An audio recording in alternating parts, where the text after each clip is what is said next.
Welcome to domainofairsoft Airsoft and the second video in a series where we're going to look at building a custom gun. Now if you've seen the first video, what you'll know is that we've been given a set of criteria that we need to work to.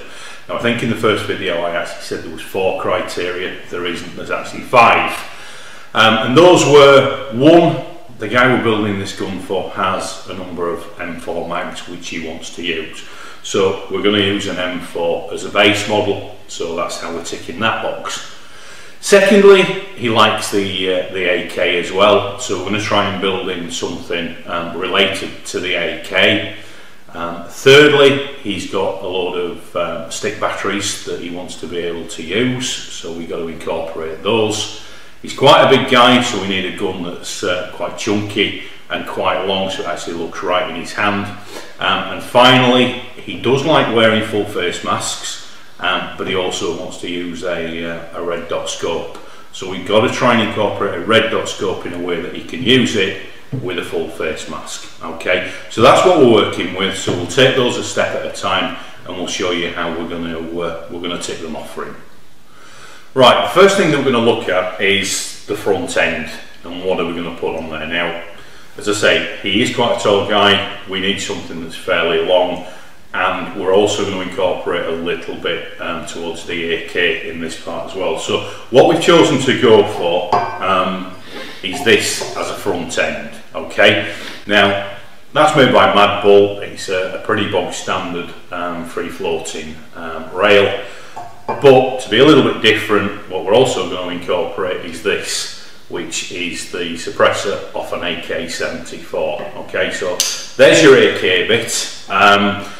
I bought these two from a shop. I was in there for quite a while messing around what goes together, what doesn't go together.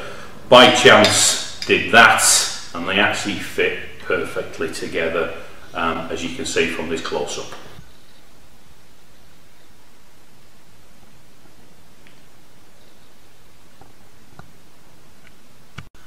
Right, so the first problem that we have is obviously these two parts are not designed to go together, which means there isn't an outer barrel that is the correct length to make those two sit like that.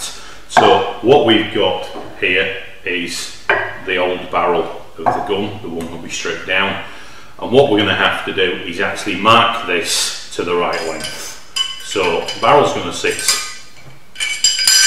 if we put it the right way around, barrel's going to sit in there, suppressor needs to go on there. So what we're going to do is measure that, mark it off. Now to make sure that we're going to do this right, I'm actually going to send this off to a local engineering firm that'll cut that down for me. They'll rethread it and we make sure that there's no mistakes. So that's what we're going to do with the barrel, and you'll see that in the next video. Now what we'll do is we'll move on to ticking one of the other boxes. Okay, next step is the battery. Now, these are the batteries that he's currently using. These are the batteries that he wants to use in this gun. They're alright for guns that are wired to the rear. Obviously, they're going to go in the stock. They're not your standard ones that you'd use in a PEC box.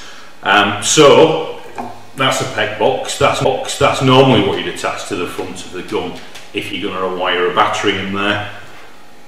And that's a standard PEC box battery. He doesn't want to go out and spend the money on that sort of thing. He wants to use these, so I came up with a little bit of a plan as to how we could incorporate them.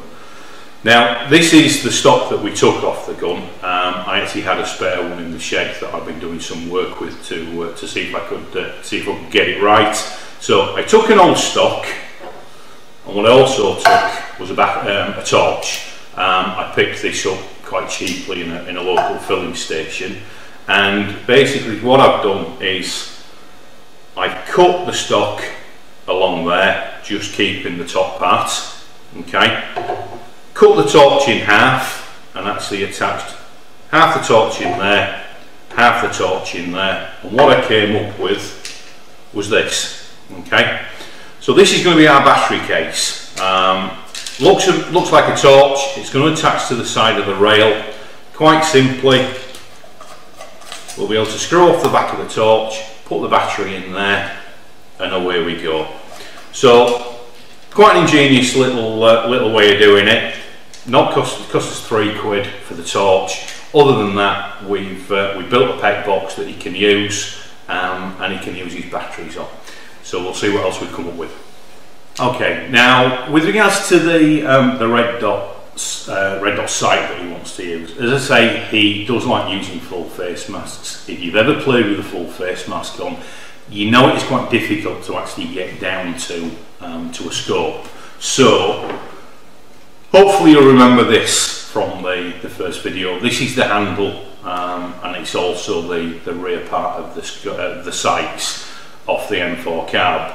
So what I'm going to do is I'm actually going to take this and level it off. So take away the slope there, take away the back part. I'm going to put a rail mount on there, and on the rail mount I'm going to use a very simple red dot scope. So hopefully that's going to sit on there. That's going to lift the scope enough off the gun that he's going to be able to get down to it with his full face mask on, and that's another box ticked. Right, and saving the best till last, going along with the AK theme, what I'm going to attempt to do, now I've never done this before, I've actually never seen it done on an Airsoft M4, but that's not to say we can't do it. I'm going to take this. This is a lump of teak, and what I'm going to attempt to do is actually build a wooden stock for this gun. So it is going to be very unique. Hopefully that'll follow through on the AK theme, and it's going to make the gun look completely different to anything else that certainly I've seen out there on the skirmish field. So I'm not going to talk you through how I'm going to do that, because to be honest I haven't actually worked out how I'm going to do that, but in the next video hopefully there'll be an update, and you'll be able to see how I get on with it. So that's pretty much where we're up to as far as the build is concerned. So I'm going to send the bits off to the engineers. I'm going to do some grinding and a bit of cutting and what have you, and then in the next video we'll actually start putting the parts onto the body of the gun, and the thing will start coming together. So hope that's been of interest. Hope we see you in on the next video, and I'll see you then.